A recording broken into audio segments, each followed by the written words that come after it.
In our 14th lab question, 14th and 15th, we have DBeaver, right? So let's go for our 14th one and let's see how to create a table in DBeaver. So if you can see the left side, you have a navigator. Now I have something called as tables option. I'm just see this is the expanding arrow. You will also find something like that in your lab softwares. So if you can find the tables over there, right click, right click on tables. So you will get this option create new table. So click on that. I'm clicking on that. See, once you click on a create new table option, you will get these many options like properties, data, diagram, like that. So properties. First, you will give the properties of table. That is first table name. Give any table name. For example, student, your student 1, 2, 3, etc. etc. That is done. Save it. Your table is created. See, without writing the query, you got the query. SQL preview. Okay. So in your lab, you can when you save, either you will get executed like this option, or in place of this, it will be written persist. Okay. You click on that. Now next, you will need to add some columns over here. If you can see, columns are selected. So below you will have an option create new column. You can just hover over it, like take your mouse over the options, all the options. You will find one option in which says create new column. Click on that. See, you can give the column name like student ID, like that. Student ID can be integer. You can even change it integer or numeric. Anything you can take. Suppose I'll take numeric, and also I can also give the constraint like null, not null, etc., and auto increment, etc., etc. Like 1, 2, 3, 4, 5, 6, it will increment like that. Okay, I'll click on OK. One column has been created by me. Done. If you want to add more columns, again go down here, create new column, click on that. Second column is student name. Student name can be varchar. So it is text. Oh, like that. You can select the text or varchar like that. So we created two columns. Let's create one more. So you can add columns like this from below, or else you can also add columns from the left side of this. Go to this left side, if you can see this navigator, go to columns, right click on that, create new column. Now give the name. You give the student ID, name, then marks, for example. Yeah, you can give integer or numeric like that. Suppose I'll keep it as integer only. Okay, I'll keep okay. Now I'm going to save it.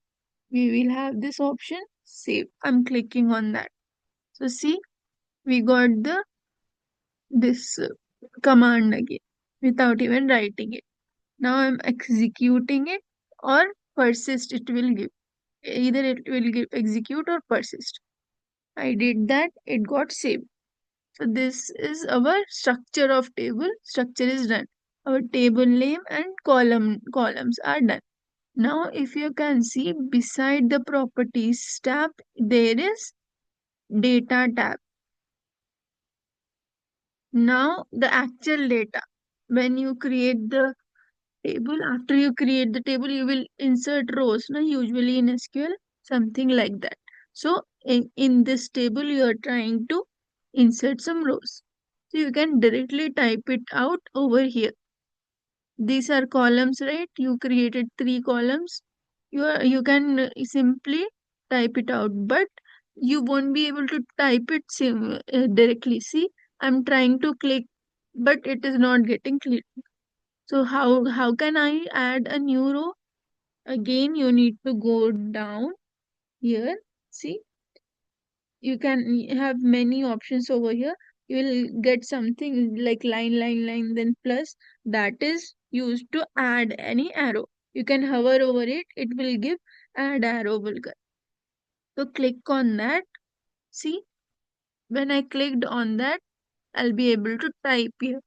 So I'll give student ID as 123, student name as ABC, student marks as 98, like this.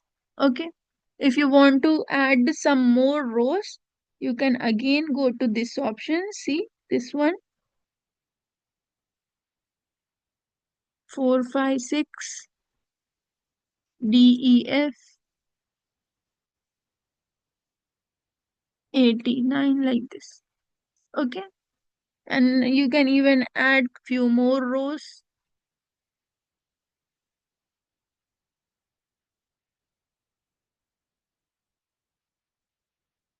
like this. So you have your table data has been added. Now you need to save it. You can see the option over here, save, apply changes below this. Now I'm clicking on this. Done. It's saved.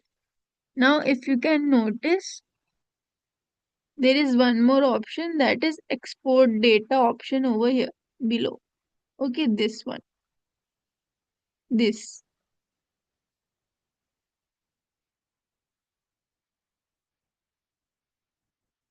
This option. Okay. So I'm clicking on this export data. Okay. So you need to select export to HTML files. You will have these many options. You need to select this one. Then click on next, next, next, like this. Next. You need to click. And um, when you click the next for 3 times, you will get this directory and where your output will be saved. Like my file will be saved in this folder. See, users Hadi Bulke. Okay, so next, proceed.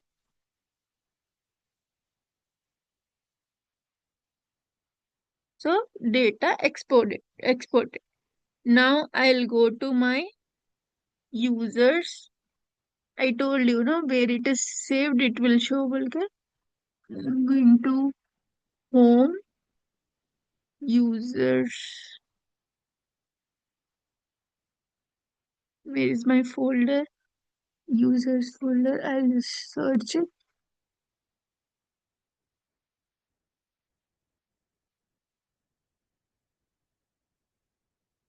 See, in this folder, I'm going inside this folder.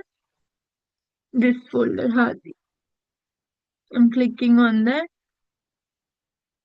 Can you see any